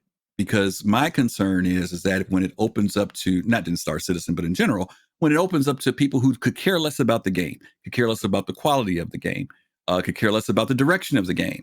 And yet and still, land is one of the biggest assets you can have in anything. I don't care what it is. And if people who could care less about the project also are holding the most valuable thing in the project, then where does that go? Where does that, will that be something that players, as maybe both Jade and Dark Knight were saying, how do you make sure that technology can move forward? But then there's also those protections that ensure that gamers are there for the purpose of the game and to be able to take part in it, where people who are outside of it could care less about the game. And that's the CIG makes thing I'm curious about. Well, Yeah. again, I'm not saying CIG. That's why I say it Yeah. outside of CIG, Or because any you're right. game, like the game company can choose to make more land, right? And so they cut the scarcity. If the market heats up too much, Mhm. the gaming company themselves could create more land. And like I'm using CIG and Star Citizen since we're all familiar with right. it. Look at the scale of the planets. Look at just the scale of the moon, Daymar, right? Mhm. They said they could put every backer on Daymar and there would still be tons of space, right? Right. Like CIG, because they're creating planetary systems. If a bunch of real estate speculators decide, yes, we need to buy up land on these planets. Okay, they just create more planets, and so that land that they bought up, thinking, speculating that this is going to be worth so much money because it's scarce, suddenly is less scarce. I hear you. But in a system, in a star system, in a space system, there are advantages to where you live. And even though they could continue to expand outward, inner core is primary. But there's no real inner core in Star Citizen. Well, there may be, in the sense of where economics are driven, right? Like in Eve, it was Jita, right? Yeah, this is an Eve. So if it's Terra, hear what I'm saying, Jade. If it's Terra and I want to be near Terra, if somebody buys up everything around Terra and forces me to be in the outer skirts because all the good land is bought up around Terra, I don't know how happy I'm gonna be about that. And I'm not talking about players buying it up. Right. I'm talking about if people who could care less about the game, they get some inside information and they say, "Oh, we've got $2 million to drop on land." And say suddenly, hey, there's Sesai and the Centauri system is now the booming open up a new area. Okay, fair enough. Isn't that weird though? If you're talking about game design, to have funds be the reason why you end up having to like make a new planet, I feel like you're not leading with gameplay at that point. You're leading with a type of currency being the reason why a thing is being made in the game, which maybe that's already they're going to make the planets anyway. Yeah, they're going to make the planets anyway. It would right? have to be. It would have to be anyway. But you're not doing it. They could do it as long as it remained balanced, right? I mean, you don't want to be driven by that, because here's the deal. Let's say the crypto and stuff wasn't a factor. Let's say that none of that was a factor. There's still going to be the dynamic of, as I mentioned, because of economies, right? And the way people are going to do exploration. There is some rationale to how things are going to be laid out in the game. So whether it's our own in-game money we're using, or my concern is that people from the outside having that level of control over the game. Now, if the players have that control over it, it don't bother me. But if it's outside, I worry about it. Hang on. Pops wanted to say something long time ago. There's a book about Second Life that talks exactly about this. There were people who made millions on land in Second Life. Right. And that whole boom happened, and Second Life is still here today. But Second Life does not have the controls over it like Star Citizen does, to your point. Second Life is much more open. You know what I mean? They allow it to be dominated much more by the players, by the people, than Star Citizen is. Pops wanted to say something. Go ahead, Pops. What are you gonna say? No, I'm sure we all know what Gold Farm have done to games before in the past, where they come in, they they come in, they sell gold, people, pay to win beyond that. And I really seriously hope that CIG, because many of us have invested, again, thousands of dollars in this. And you're absolutely right, Griff. They can come in and they can buy all of this land up from us. These claims, these things are something that everybody wants. And it can happen because, like we all know, the gold farmers, I have seen them ruin game. But to your point, Pops, I think that like we have a very small version of it right now with the gray market, right? You know how there are people who bought up ships and everything, got them at the earlier prices. But what has happened, Pops, over time, and I just noticed this a few weeks ago, I was on eBay looking up stuff, and there was a period of time a few years ago, man, where eBay was just lit up with stuff. People had LTI ships that came with the little perks and the little CD and all that other stuff, and their prices were jacked up like 20-30% over the normal price, even if you bought them on IAE. And people were buying them. If you go there now, those prices are almost the same as if you were to buy them right now, because or lower. It's lower. It's died down. It's died down. And I think like what we were saying earlier, and Jay was saying this too, because CIG has the controls over it right now, they can keep a handle on that. And again, I didn't want to tie this to Star Citizen. Please don't. I don't think this will happen with Star Citizen. One, the architecture isn't designed for it. And if they did decide to go there, it'd be a long time before they went there. Plus, to Dark Knight's point, there are some unspoken agreements that they've made about what this game is supposed to be like. And so to expand it, they would have to get community basically approval to a certain degree to say we're going to change the whole economic way this game runs. But I am concerned about future games and how do gamers be able to still enjoy the games. I'm not saying that the investment part can't happen. I just want to know that it can happen in a way that both live harmoniously and that we don't find ourselves slaves to the investors who don't care about the game, who don't care about gaming. All they care about is bringing in the money. And some players, they don't care about that. They'll still pay people the money. They don't care who owns it. They just want that land because it's on the beach and it's got a great sunset, right? I mean, that's what they're going to do. Let me jump in here because I think this topic will be great as its own show. Plus, I just want to say welcome to Stars Up Grum for hopping in. They've inquired for this topic, but I just want to say thank you for stopping in. Appreciate it. Oh, hey, man. Yeah. I think the topic to explore more probably deserves its own show with specific guests. Well, I tell you what, I agree with you. Unless Grim just jumped in, if there's something he wants to share because he might have jumped in because of the subject, let's hear from him and then we'll move on. Oh, I just jumped in to join in on the conversation real time, but I will say I do agree that especially with eBay, at one point I remember seeing a lot of people selling credits on there, even AUEC, which I thought was kind of fascinating, that was being sold, the alpha currency. But in a way, that is an outside source affecting the game. And when the economy actually really does mean something, that's going to be interesting to see how that plays out and what CIG does or doesn't do about that. Okay. I just want to add real quick. CIG does sell currency. It's like I think it's 1-to-1, not 1-to-1, but 1 to 1,000 UEC, $1 to $1 US dollar to 1,000 USD. But they have a cap on it. Like you can only buy so much per day. But as far as I know, you can buy it for every day for as long as you want. So, Admiral Kusanagi want to say something, and then we're going to go on. Yeah, I just want to say again. I just want to see how SIG puts in the NPC element into the economy, and I think that it could, there could be NPCs staking land claims. So, and how is that going to affect everything that we're talking about? It's a safety valve. It's a Tony Z safety valve. If the market got too hot in a certain area, or if CIG saw that there was some, real estate mogul that didn't really have any kind of interest in the game buying up land, well, hey, now there's a bunch of NPCs that somehow front run that person or entity, and they bought up that land before they could, get their order in. Okay. Yeah. Well, up next, we have the machinima. And this week we have Craven, episode 4, Hope Is Chrysalis. Let me bring that up. Yeah, let's give you guys a quick update on this one. Yeah, those of us, we were watching we were watching Craven about, I don't know, about maybe 5 weeks ago. We left off at part 3. Craven was the Vandal who was working, and his boss turned up missing.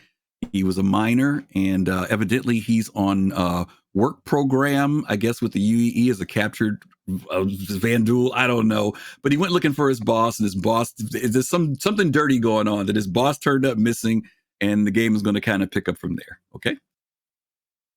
Yeah, I said not the game, the cinematic is going to pick up from there, the machinima. Right. So, and I just want to say, this is about 20 minutes, so if you want to get a snack or something to drink, this would probably be a good time. All right, I'm hitting start. Okay, here we go.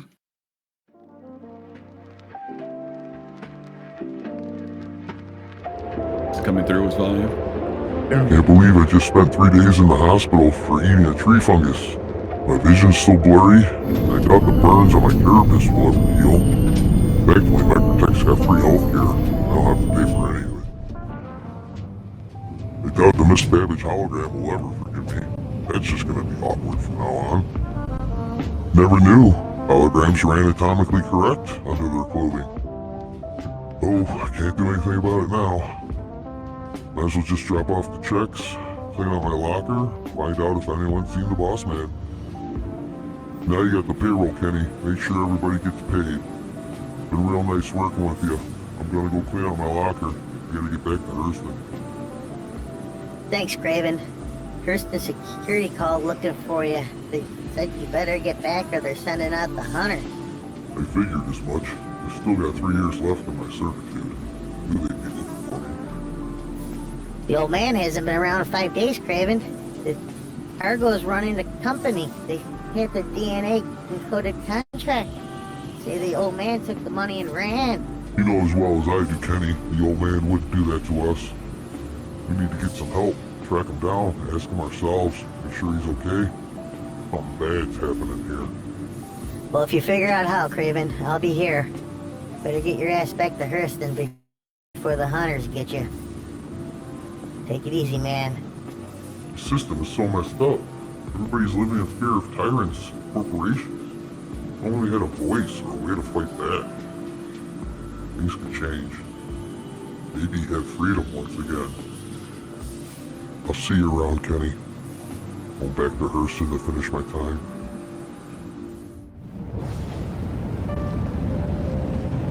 UEE Adam Ant, our bioscans indicate that you are a wanted fugitive. You are to report to Hangar 4 immediately. Do not deviate from your flight path or you will be shot from the sky.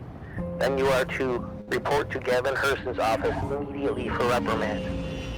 Well, looks like I won't be leaving here again anytime soon.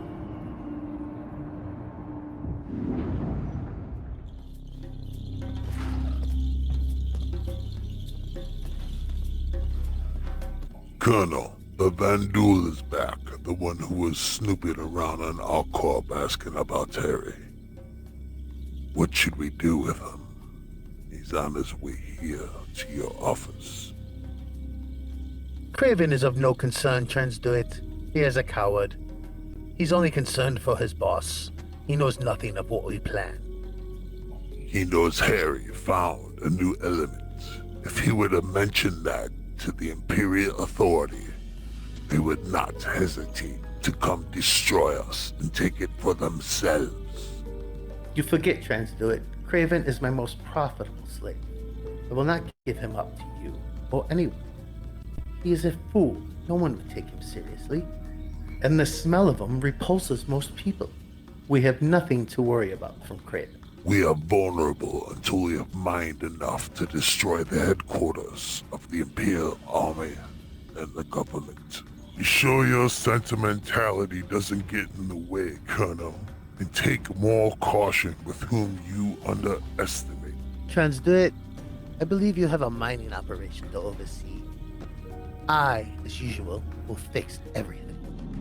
Oh shit, oh shit, oh shit, oh shit. Big man wants to see me. Last time I saw him, it made him sick. He had such bad gas from eating those nachos. Made him puke. This is gonna go bad. I can sense it. The Colonel is expecting you. You may enter.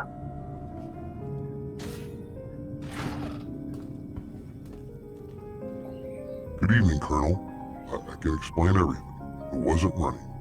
I had digestive problem. I was in the hospital. Well, Craven, once again, your digestive problems have come to my door. Are you gonna make me sick again? No. I'm all healed. I'm sorry about that last time. Craven, being away for 5 days without leave is a serious offense, and you must be punished. Consider your ship impounded. You are to find a new job immediately, and then we will garnish your wages 80% for the next 3 months. And no more business with Harry Stamper. 80%? And you've impounded my ship. How can I find work? How is that any of my concern, Craven? Covalax is always hiring. Maybe they'll give you a company Drake. Either way, you're only allowed off planet if it involves work, and until then, all worker benefits have been stripped from you. Now leave my office, or you can spend the rest of your servitude in your apartment. Now go. Well, I guess I leave him a little present before I go. Silent but deadly. I had liver and onions for lunch. Colonel says he's not feeling too well. He's gonna need a cleanup crew here in about 2 minutes. Better get on that. What is that? Is someone burning sewage? You vile creature, Craven! Better hurry. That smell's never coming out of that office. That was totally worth it. But his eyes are burning. Now I gotta find a way off this rock and get Harry some help. Thurston is a fool. It's time to inform the General that we must accelerate our plan to destroy the UEE and have Hurston take the fall. But first, I must get rid of that vandal.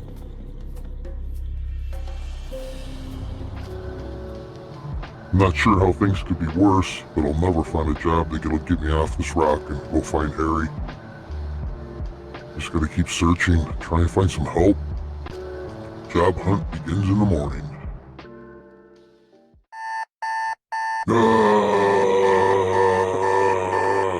Great Odin's crotch. I hate that alarm clock.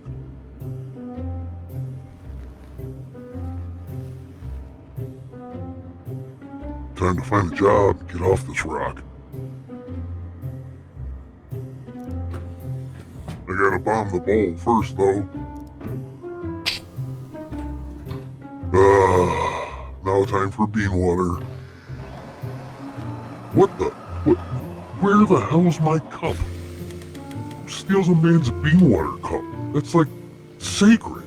1,000 credits says it was stripping me of my workers' benefit. This is just more tyranny. I wonder if I could drink it out of the tray. Never mind. Another worker's benefit stripped from me. No laundry. Now I gotta wear the same outfit I wore yesterday. And man, does it smell. Ugh. Can't believe I have to go see Cyril over at admin. This is gonna be fun. Hey Cyril, got any off-world work? I need a job. No. Your people skills are amazing. Did you go to class for that? Or were you just born that way? Galactapedia is hiring. Go there. No! Can I get a cup of your bean water from that machine behind you? No. Can I take your sister on a date? No. Can I borrow your ship? No. Can I have the name of your hairstylist? No. You want to get a beer after work? No. Do you like dogs? No. Cats? No. Chickens? No. Have you ever kissed a woman? No. You ever seen a grown man duel naked? I guess you're shit out of luck. As always, Cyril, you are the wind beneath my wings. Your positivity and affirmations for the day just give me such hope for humanity. I guess I'll go over the reclamation, see if they got any jobs over there. Have a good day. No. Good old Clovis won't let me down. There's always jobs hauling scrap. Hey Clovis, what's up, dog? Ah, my old friend. It's been too long. Let us move on, shall we? What can I do for you on this fine day? Yeah, Clovis, I need some work. Got anything off-world? That's an excellent question.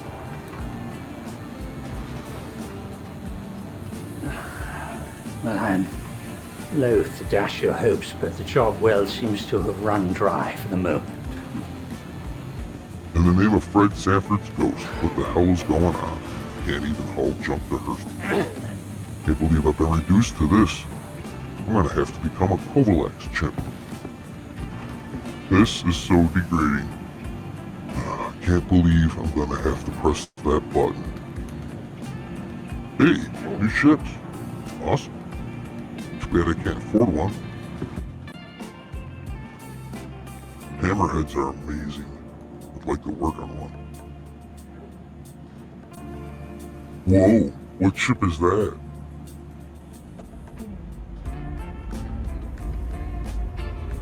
Since when do they have video feeds on advertisement boards?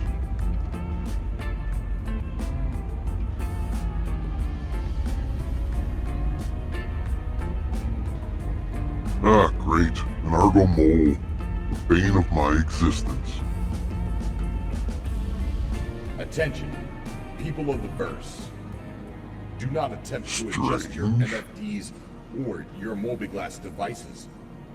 This message is intentional. What the hell is this? And it Who's is this a guy? message of He just hacked the public feeds. a message of unity. I am Cobra. Cobra? The leader of the force known as Cobra Force. Cobra A Force. massive org quickly growing into thousands of men and women of all careers and the verse. You, out there, you boldly go, embrace the darkness of space on your own. That's for sure. As you trade bravely from aerial to space stations deep into the cosmos. You mine solo, watching your back every second. You explore beautiful worlds alone, but all the while wearing the heavy flight or fight Huh? on your I shoulders. always run.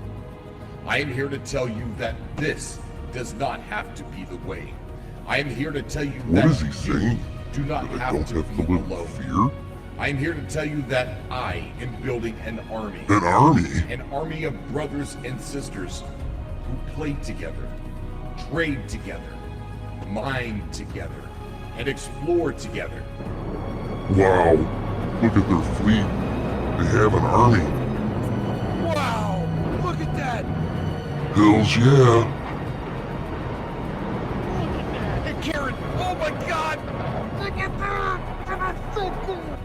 People who will fight for you, protect you, spend time with you, and even die for you. People who will enjoy the verse with you and I have to laugh find Cobra. no matter Cobra Force. what you do in the verse. They'll help no me matter find what Harry. profession you Gain have my freedom. or what you like doing.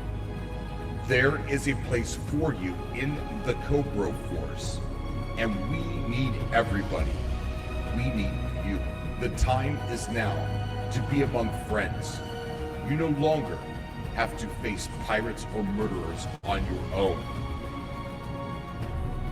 Join us now. You This is a sign at the perfect have moment. to be alone anymore. I'm joining them. I'm sick of being a slave and living in fear. I have to find Harry and help him. Now I just gotta figure out where they're at and get off this rock. Well, my last chance for a ride off this planet, and the guy hangs out here. Hope he's around.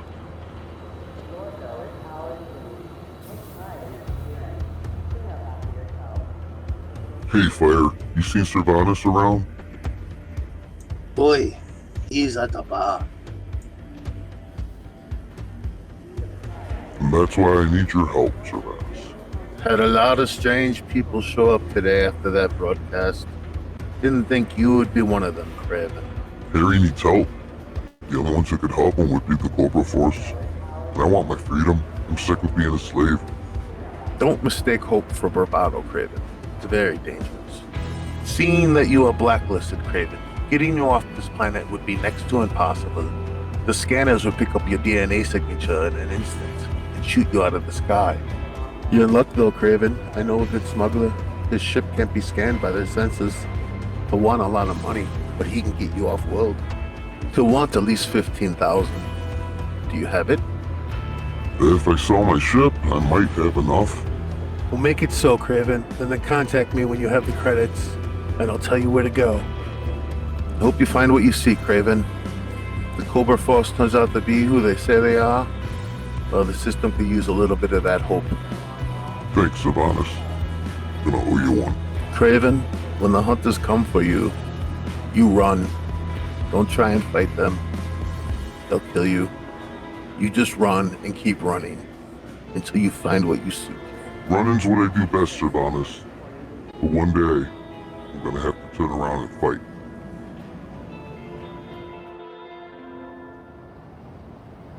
Alright, I'll take 10,000. Take care of her. She was a good ship. Sylvanus said there'd be a ship at Hangar 9. Let's hope it works out. Get on board, stay in the middle compartment. Sylvanus left some armor and a new rifle for you. He says the Cobras usually hang out around Grimhex, so that's where I'm taking you. Great Odin's crotch, I hope this works.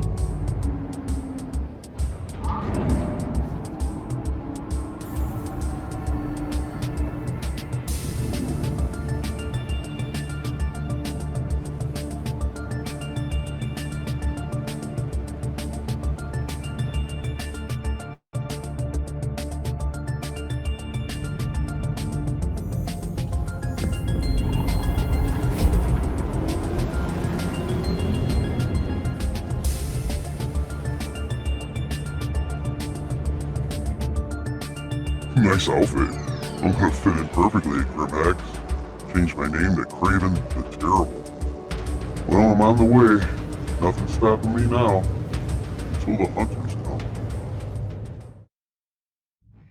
It is always a pleasure doing business with you, Transdoid. It will be done.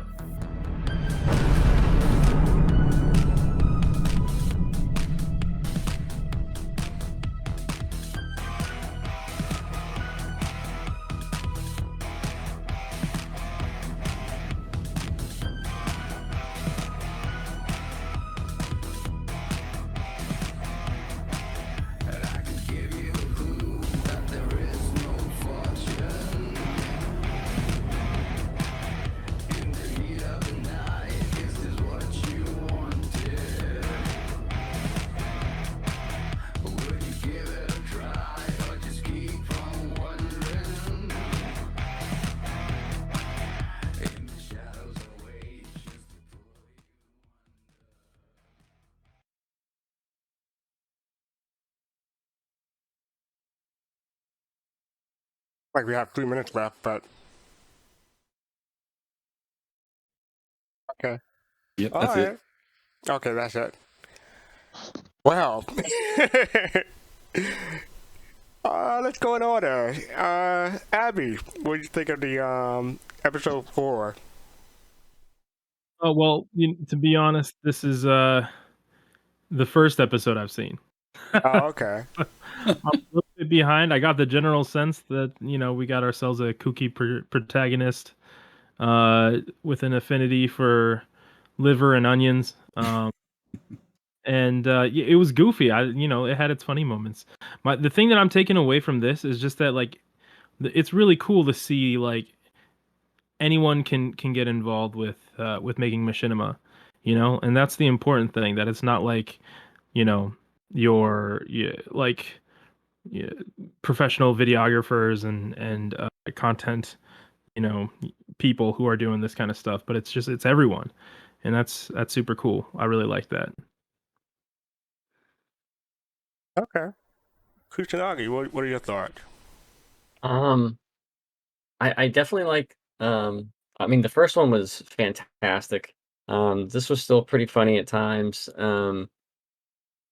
I just was a little taken back by the commercial, but they're trying to make it like a lore, like in game thing. So, or part of like expanded universe, I guess. But um, yeah,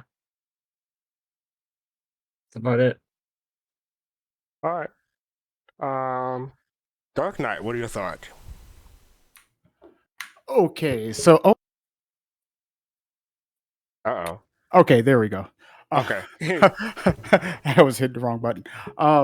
Craven's a nutcase. I love the airplane references. Do you like cats? No. Do you like dogs? No. Have you seen the grown man naked? No. Can I kiss your sister? No. Oh, that's where it's from? Those are airplane. That's definitely from Airplane, and I absolutely love that. I The thought that grown was man naked, yeah. hilarious. Yeah, that had me laughing hysterically. So, I love Craven. Awesome. So much, and it's nice to like Fast Card mentioned. It's nice to see community involvement and seeing rebuilding our own type of community content in a way, like using the game as community, like Cobra Force being a part of say a lore in type of thing and in game on a TV talking about things, and Craven's like, ooh, that sounds cool. Just little things like that. Okay. That's it. All right. Face to face, what are your thoughts? I mean, I love Craven. The comedy, spot on. One thing I will say though, that this here series is actually giving me some good information on the Vandal. Good to know that you don't want to give Vandal some nachos. That could potentially turn them into a weapon against you. So A biological weapon of mass destruction. yeah, buddy. So yeah. Yeah, had me rolling. I enjoyed it. Jade, what are your thoughts? Well, I would probably be better off yielding my time to the next person. Other than it's always good to see more machinima. This one definitely wasn't for me. I didn't get most of the jokes or references, and I certainly wasn't rolling from it. But if it made people laugh, then they did their job. So I'll yield my time. Okay. Kalwadi, how about you? Yeah, so not to add necessarily, but to build on what Jada said, it didn't make me laugh, but I did really like the goofy aspect of it. I really liked it, and it actually made me think about, that post Squadron 42, Chapter 1, Chapter 2, Chapter 3, where we may actually see some random Vandul person just walking around. Who knows what's going to happen after the Squadron 42 chapters and the interaction that we have with Vandul? Who knows what's going to happen in the future? And seeing this random Vandal just walking around, and with regards to the UEE laws and how UEE corresponds with and interacts with Vandal. So it actually made me, think about that while also, having that kind of goofy, that goofy aspect to it. So I did like the design that they went with. It wasn't the the eye-catching feeling that I would sometimes have with other machinima, but I really liked the goofiness of it a whole lot. So yeah, hats off to them. All right. Poppin' Face, what are your thoughts? Yeah, I would have to agree with Kirati and Jade. They said it was a little rough, but it's rough because we came from the past machinimas that we Okay. had. But I get his style, Kramer. I get the style that he has, and I appreciate it. All right. I like I'm gonna be a little bit highbrow and say the passing gas joke. I like that. I did enjoy the airplane thing, but I didn't recognize it from airplane. But I enjoyed it on its own. So yeah, good episode 4. And it didn't Hi, seem like Bob, it a new was lightning round? After cereal talk. Yeah. Surely you can't be serious. It didn't seem like 17 minutes to me. It felt quicker, so time flew while I was watching it. How about you, Griffin? What are your thoughts? Yeah, it was funny. We started the Craven series, almost 2 months ago, I want to say, almost 3 months ago. And then we kind of interjected some other ones. And then we had some of the more high produced videos come in. And I wanted to finish this off because it was part of the series and we got through parts 1 through 3. But when I watched it again, it also made me think about the different levels and different types of work that people are submitting from the community. We've seen cinematics, we've gone back and watched stuff from several years back when we talked about how we could see the progression of the tech within the development of Star Citizen has improved and changed over time. And then we have like people who are putting together, stuff that is pretty much like, moderately technically decent type of machinimas. And then we've seen stuff that all of us have kind of agreed that the people who are doing that are probably professionals in their field, whether it be writing or whether it be the cinematography, audio, whatever the case may be. So I think that, it was a little bit of a throwback from us watching Adrift and watching Overclocked. But at the same time, the fact that there are these different levels of machinima that come out to me says that, that people don't have to necessarily be, this high-end cinematographer person or know the game very much. No, I don't mean highbrow. I'm not referencing highbrow. I'm talking about as far as their writing ability and their technical ability to produce. And that at the same time, as the game progresses, the technology is one thing. You can have even the best visuals, but things like writing and stuff are still going to be important, So for the dark humor that was in here, for people who are into that, and I can kind of understand some people, the humor might be too much, like even flatulence. Some people don't like flatulence jokes, right? But then there are other people who think they're funny as all get out. I just like the fact that there are all these different types of machinima that people are producing for it.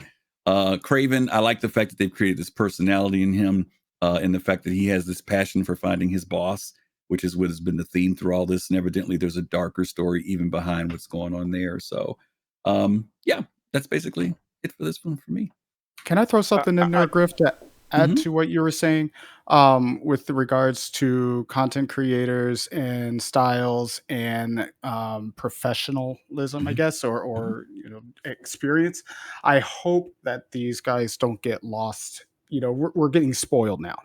We're getting very spoiled. And the thing is that now these guys that are, they're just wanting to create content, are going to get pushed under the rug and say, oh, well, that's not this and that's not this. It's like they don't have that capability, but they're trying.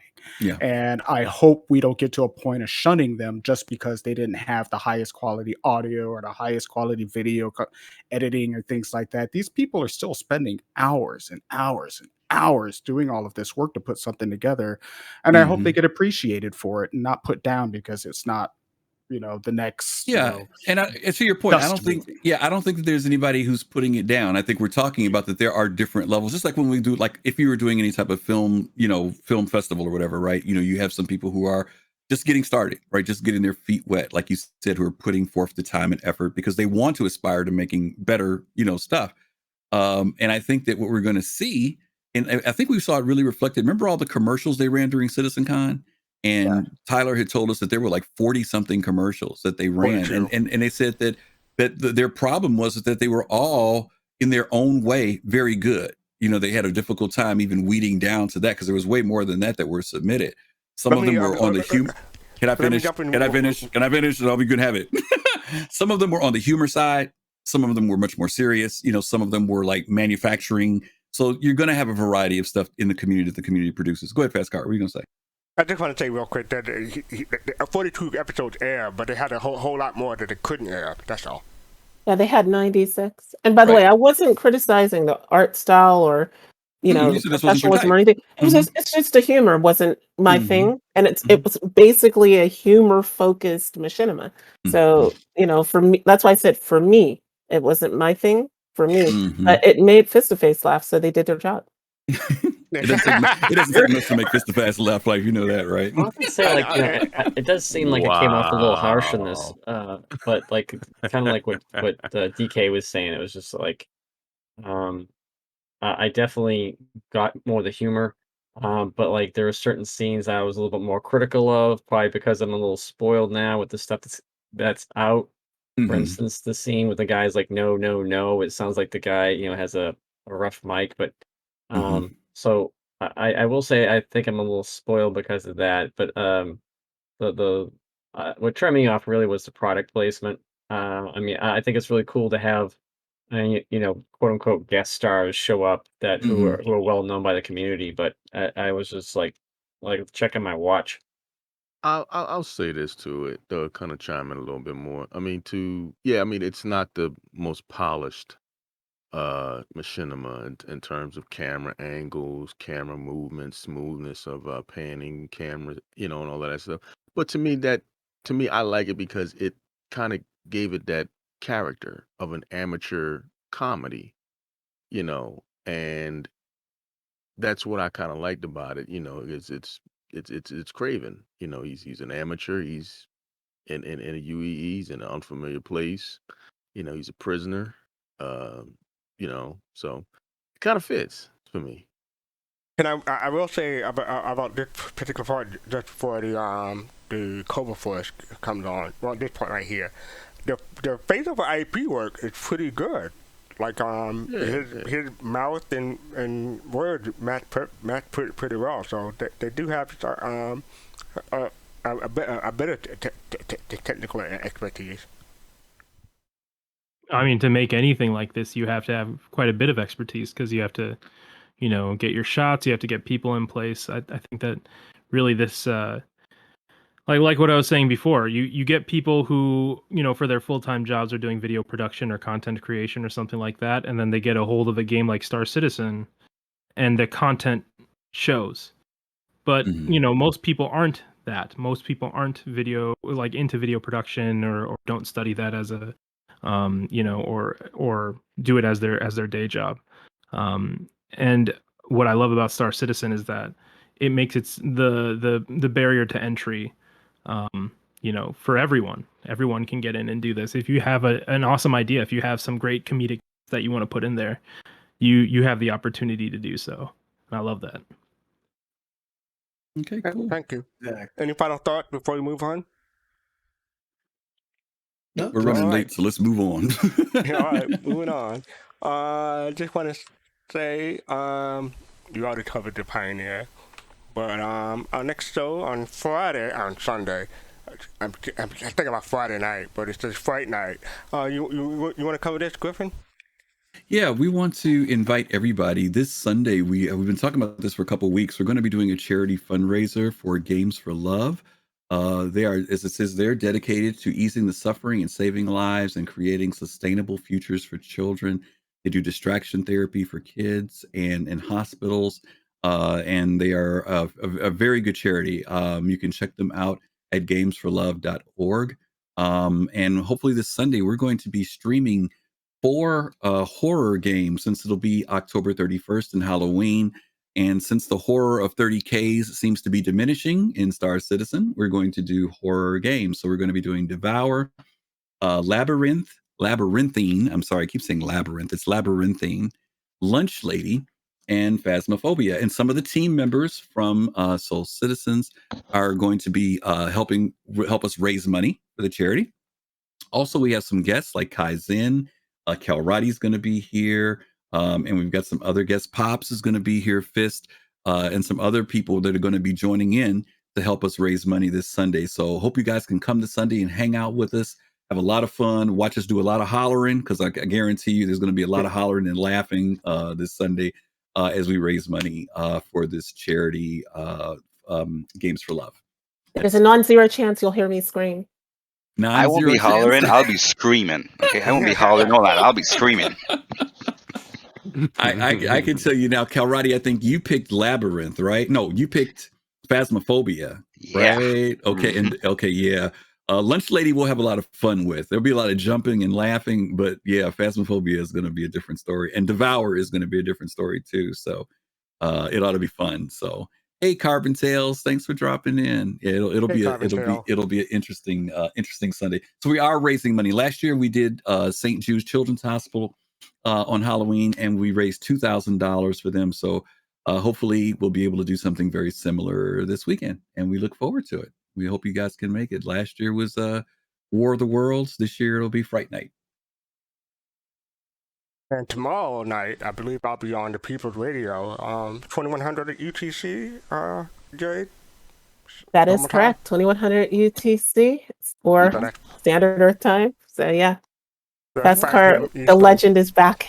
Yeah. Yep. And I'm not gonna spoil anything, but I do hope. I don't know if it's Kaizen is still in chat, but I have something for you, Kaizen. So for you specifically, check it out. But I hope everyone can stop by. It should be a lot of fun. A lot of R&B. So get your cornbread ready. Oh, let me put the link in Twitch chat real quick. So the People's Radio, check us out. 2100 UTC, 5 p.m. Eastern, 2 p.m. Pacific. So convert to your local time. And with that, I think we're mostly done. I want to thank everybody for stopping by. We had Abby Johan, Admiral Kushanagi, Dark Knight, Fist Face, Jade, Karate, Patton Space.